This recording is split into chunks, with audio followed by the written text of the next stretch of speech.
Ron Wyatt dokázal priniesť svetu bezprecedentné zábery z týchto biblických miest.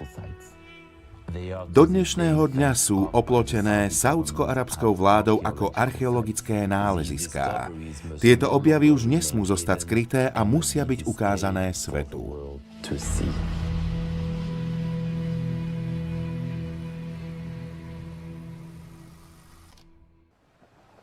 Výjdenie Izraelitov z Egypta.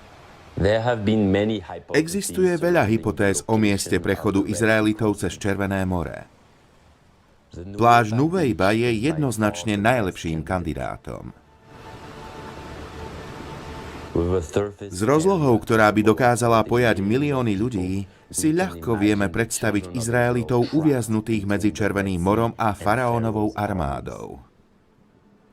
Vďaka potápačskému výskumu a podvodným dronom sa v hlbinách Červeného mora našli zreteľné časti egyptských vozov.